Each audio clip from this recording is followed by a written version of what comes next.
plot thickens. Greetings, I am Solidus-Skully, and welcome back to Silent Hill Shattered Memories. Excuse me a second, I just gotta adjust the microphone so I sound good. Well, I mean, hopefully. Can never really tell how this sounds until it's over, but screw it. Now that Lisa's in danger, we have to run all the way back, which is part 2 of the padding ending. And, basically we're going an alternate route, which I think was better explored, before all of this started happening, because you go through, like, an office building, then through, like, this warehouse, and then, like, through the streets. A rare example of non-linearity in this. Well, actually kinda no, because we did sort of have another bit with it with, Midwich Elementary School, which is basically your opportunity to call some numbers, and, screw around, collect mementos, all that kind of thing. Kinda weird, especially since it's very off the beaten path, but hey, while we're around here, we can just fuck around, look at the map, go to Toluca Mall, get our nails done, buy a couple of new skirts. It's gonna be fun, fun, fun! The fuck's the matter with me? Jesus Christ. But anyway, we have, well, a little something in here. What is this? Oh no, I'm maybe thinking of the other one, actually. The one that is, still scanning. For some reason, it has power, even though I don't think the power is knocked out here. Sadly, though, we don't have a picture of somebody putting their ass cheeks on the scanner and printing it, because... Actually, those are... Well, I mean, I know this was 2009, but, like, those are... those are kind of old, actually. Because, like, I don't think I've seen, like, one of those, like, traditional, sort of scanning... Like, at least, like, with the luminous light kind of thing, since, like, the late 2000s at the very least, so... Guess the game might be showing its age in terms of technology here, even though it does have, I guess possibly one of the earliest adoptions of, like, smartphone technology. I mean, I think by, like, the mid to late 2000s, phones were starting to catch up with, like, ulterior functions other than just calling people, so... Yeah, just, it just makes Silent Hill Shattered Memories a weird anachronism between, like, modern-day tech that we still use now and stuff that was pretty common in the past, but what is this? Yeah, we're basically getting a reference to Lisa's death in Silent Hill 1, albeit a little bit less plotty, but, what the relevance is, what caused it, we're not really gonna find out, but, well, let's just say Harry has bigger issues facing him right now. Don't move. No, this isn't what... I said don't move. Stand up and step away from the girl. This isn't what it looks like. Stop talking. What have you done? She was in an accident. I didn't do this. Accident? Shut the hell up. You've been feeding me bullshit all night. You bastard. I didn't... Shut up! I know you're not Harry Mason. Freezing powers activate. Oh my god, I can freeze people at will. You know what, again, this might, again, I think I actually had a conversation, what am I saying? I did have a conversation with somebody else, actually, in the sense that, I'm kind of, like, I mean, I know this game isn't combat-focused, but I am really kind of saddened that the developers never got the idea to give, like, one of Harry's New Game Plus, items, like a freeze gun, you know, just to make the Mr. Freeze metaphor complete. You know, so we'll be all like, you're under arrest, and Harry will be like, that's Mr. Freeze to you. Oh, I'm sad now, because I believe the voice actor for Mr. Freeze is dead, and died... Actually, at least I think he is dead from the Batman animated series. Whatever. Anyway, now we have another Otherworld sequence. I suppose one of the criticisms you could bring up for the Otherworld sequences at this point is that, given the fact that they are pretty much chase levels and you're constantly having to run away from monsters that are ostensibly just trying to hug you rather than do anything more obscene or horrific towards Harry, it does kind of mitigate the fear by means of repetition, but... I don't know, like, I mean, I think I can kind of concede to that point, since there doesn't really seem to be a lot of, specific set pieces that give them any particular memorability, because, like, I mean, in Silent Hill Downpour, actually, with the Void Chases, you at least had, you know, specific set pieces and visual imagery that were, you know, twisted and creative. Because, like, I mean, you could tell each nightmare sequence apart by the fact that, you know, the Devil's Pit Diner had the slides, the prison section had, you know, those weird topsy-turvy where you sort of, like, rotated the environment around. You know, the... Fuck, what was it? I think it was, like, the radio station that also had the point where Murphy was in the cells and he was constantly being transported around and seeing bits and pieces of his past reflected. You know, stuff like that. Like, that really just adds a lot more memorability to these sorts of areas. Shadow Memories doesn't really seem to have that, aside from the occasional set piece like, well, it was right here basically, just bits of visual imagery that are meant to be signs of where you need to go, or at least that's what I'm running on the assumption of, because while it is there, I don't think it's clearly laid out as I think it should be, and well, when it comes from like a game design perspective, trying to lead players to where they need to go and making the way through as unambiguous as possible, that's a bit of an uh-oh, for the lack of a better phrase. And yeah, so this is also another mission, well, I'd say mission in quotation marks, because I mean, it's nowhere near as bad as the paparazzi mission to get photos thing that we had in the Midwich High School, imbecile. But yeah, basically, and again, I do recommend you take a photo of the, I keep wanting to say the Fruit Loops toucan, but yeah, just snap a picture of it, provided the, provided the Rorschachs aren't completely on your tail, which, you know, kind of a bit bullshit, although, then again, when you get to something of a safe zone, which we're going to be seeing quite soon, yeah, you can go back out, snap a picture, and, well, bada bing, you do the thing all over again, but, yeah. I mean, I'm not going to say that this Otherworld sequence is particularly bad, but, I don't know. I guess at this point in the game, when you know the score, when you know what you're up against, and it's pretty much, you get what you're getting, I guess I can see why some repetition might start to set in. And it does kind of get my mind jogging as to what exactly they could have done to really kind of heighten up the tension. I suppose something to contemplate for next part, really, because right now we are coming up to a puzzle section part where we can shake off the Rorschachs that are particularly clingy. But why are they clingy? Why do they have feminine voices? And what do they represent? Are they even human? Well, no, obviously not, because if they were human, well, that would be a lot more nicer.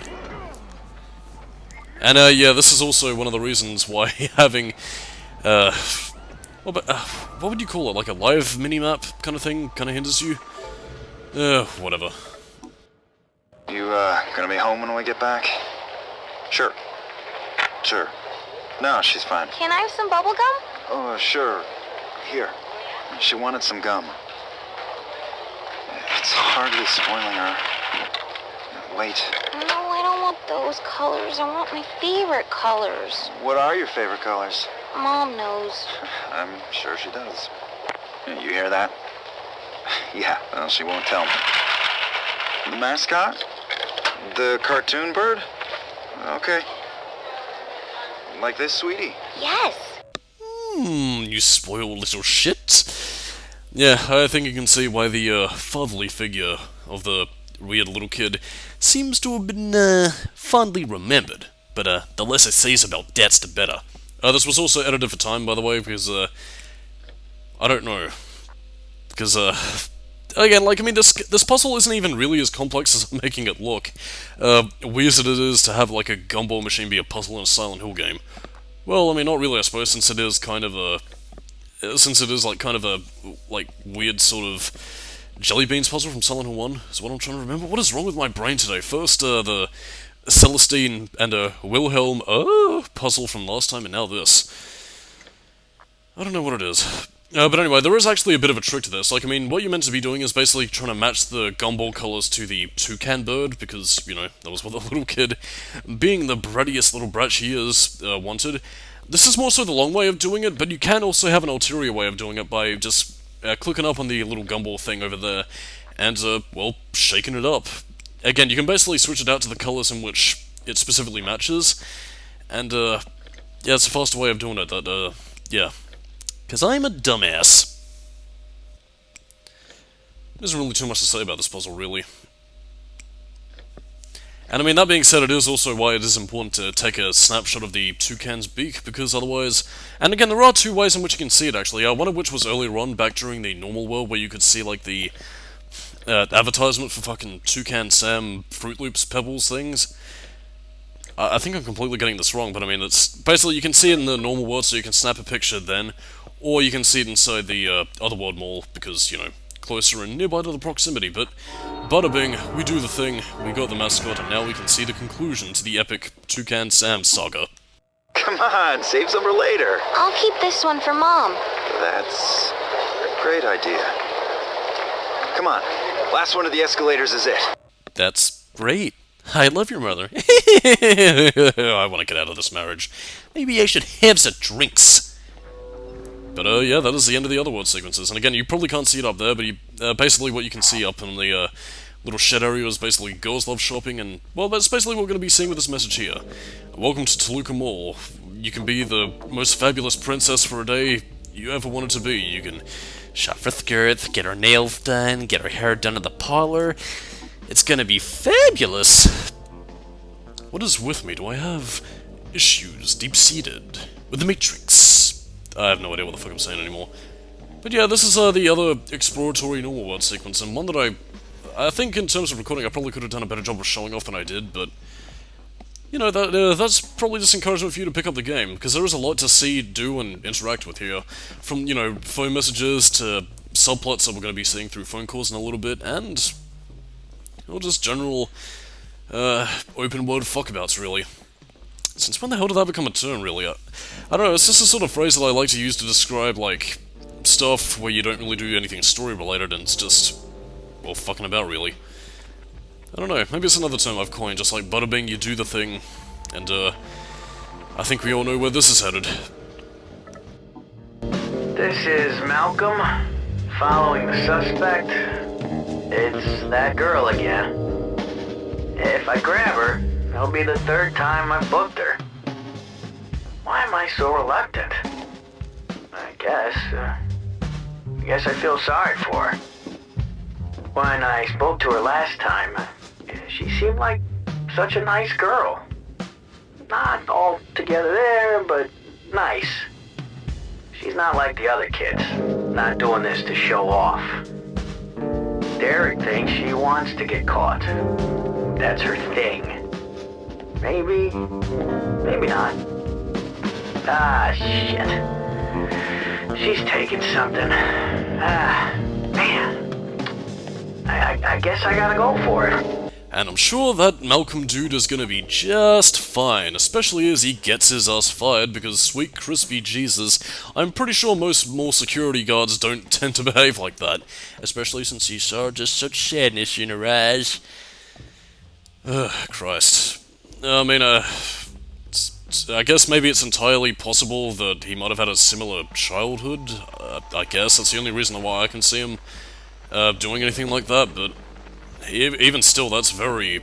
Either he had something in for the, like, manager at his job, or he's one of the most forgiving people around. Foolishly so, I might add. No, not like that. Wait. Here's a photo. I need one that looks exactly like it. You're in luck. That breed is popular. Take a look at this one. That's perfect. I'm sure nothing terrible is gonna happen to that dog at all. But, yeah, you'll see a little bit more about that dog next time. Now again, you might think that this mall area doesn't quite have as many things to see and look at, but again, you do kind of tend to pick up what its relationship is to the overall story. Especially as we see Noob Saibot run away and, well, this little message here about everything that customer service people hate. Namely mystery shoppers, which, I guess for any working in the profession, it is... It's basically just a good way of getting your ass fired, I'll say that much, if anybody's ever worked in any soul-crushing retail job that they just want to jump off the high roof or go postal on. I don't know. This entire section is actually kind of filled with little gags like that, just from shoplifters to, well, fake customers and recalled products which are laced with arsenic. As well as, I believe what you get inside there is actually a memento called, like, the flying lizard, which has, like, sharp fangs, which, I don't know, I guess kids cut themselves on, because they are crawling in their skin. But yeah, this is just the day-to-day wiles of retail. It's about as scintillating as thinking up ways of making a commentary interesting. And, surprise thing of a train. Again, like, I mean, I will say that, like, while the puzzles are just... Like, I mean, while they're not brain teasers or anything particularly bad, it just seems like they're just sort of there to fill time. Like, I mean, I will say that I do kind of like the naturalistic approach they took with this game, but... yeah, I don't know. Like, I mean, I suppose when it's all said and done, it fits well enough, and that's all I'm gonna say about it. If there's anything else to really bring up around this point, actually, so I suppose, besides the next phone call, which isn't entirely related to the plot point, yeah, we're not going to be seeing any sort of resolution to the Malcolm subplot, which I suppose we'll probably talk to, next time. But next time I mean, like, right after the phone conversation, because I believe it's more applicable there. And also another thing that I'm kind of curious about, actually, because, as I mentioned beforehand with the outfit changes reflecting specific endings, I don't entirely know if it's possible to alter your direction from this point forward, but I might be wrong on that, so, yeah. Harry? Yeah. Just wanted to let you know I'm okay. John's here, finally. We're gonna see if we can find a bite to eat. I'm glad. How are you doing? I'm okay. On my way to 7th Street. Michelle, what happened at the club? Sorry, Harry, you're breaking up. What was that? Michelle? Oh no, Michelle could be in danger while we bang. Oh. Dang it, one day I will talk about that thing. And yes, that is, that seems familiar. A Cheryl-looking figure with a new dog. Who could that be? But in any case, yeah, to go into a little bit more detail with what the deal with Malcolm and, that girl with such sadness in her eyes was about, you can actually find, like, another little, echo message, which basically goes into detail about how she implicitly stabbed Malcolm in the chest, and he ended up dying. And, well, you will see the results of that, right at the end of the game, actually, but as for anything else, kinda goes to show that certain somebody had troubled teen years. Much like all of us, really, except, don't think most of us got involved in any stabbings at all. But once again, we also have to go inside the makeup salon, because we need to doll Harry up. You know, gotta paint his nails, get his hair done, you know, because God knowing, Harry needs a little bit of style. Thinking about some spiky hair with a bit of frosted tips in true extreme, dude, 2000s kind of way, dude. But yeah, this is also basically how you get the code. You, basically pull a Silent Hill downpour and turn on the water and, crank up the heat. And you can also find, like, this, by far one of the most, like, generically teenage stereotypical angst moments of, finding a message that says, "I hate my face." I don't know. And you also find, like, a love heart with an arrow in it, and, it is just deliciously angsty. I don't know why the fuck I'm so lively, this commentary. Again, you can also explore a couple of other places as well, which we will be seeing next part, but again, I think the most interesting thing will be coming right at the beginning. Like, I mean, the mall segment isn't really too much. It isn't really too long, unlike the padding segment with Lisa earlier on, so... Again, like, I mean, I think in terms of, like, story content, even if it's some of the more lesser brought up aspects, I think it really builds up into the subtext quite nicely, so... Again, its presence, while negligible, it helps. Also, again, that might just be the light from Harry's flashlight, but I swear to God, this looks so different compared to anything else in the game. I don't know, like, it kind of makes it feel like it was out of, like, an earlier 2005 era PS2 game. And yeah, this is what I was talking about earlier, actually, with the, knife in the evidence locker. The radio was Malcolm's. The knife belonged to the girl. She stabbed that guard. Malcolm died with his arteries splayed across the floor. I have no idea what the fuck I'm saying anymore, really. But, what's this? We must find out the mystery. Come on, don't make a liar out of me. There we go. Yeah, I got the afternoon off. Those mall marketer goons were all over the store taking photos. They had a bunch of stupid models pretending to be customers. Happy families, these smiley moms, dads, and kids. And you know the customers we get in are not that good looking. I think anybody who's ever worked in retail will get a good chuckle out of that, because, like, I mean, not to insult people's looks or anything like that, because, God knowing, if you've seen my sexy motherfucking face, yeah, most usual customers don't tend to be that good. Again, it's mean, but I mean, it's kind of relatable. You know, one of the things that you don't think you're really supposed to laugh at, but you kind of let out an illicit chuckle anyway, because fuck it. And again, this is also where we get a phone message from the girl's perspective, because she talks about what exactly she bagged, which was a nice top, t-shirt, jeans, and a few CDs. Well, that kind of dates the game, because we don't really seem to have a lot of CD places anymore. Well, I mean, in where I am anyway, because we live in the 2020s and the digital age where CDs are a bit less common, sadly. Bit of a shame, really, because, like, I mean, I still get good use out of my CDs, and that, just makes me very sad. And, yeah, she was clearly taking advantage of the security guard's, kind-hearted show, because he just saw such sadness in her eyes.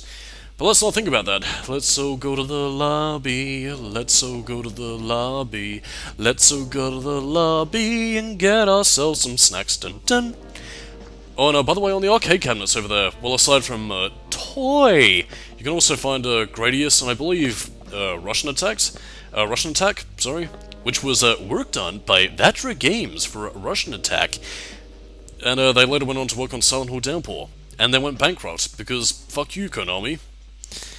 Anyway, I'm Solidus-Skully, keep it new metal, and, let's go and see ourselves a movie. It's gonna be fun on the bun. Yeah, I kinda wanna leave this next bit silent for the next part, so, you'll see what I mean next part. Catch you next time, dudes and dudettes. Bye-bye.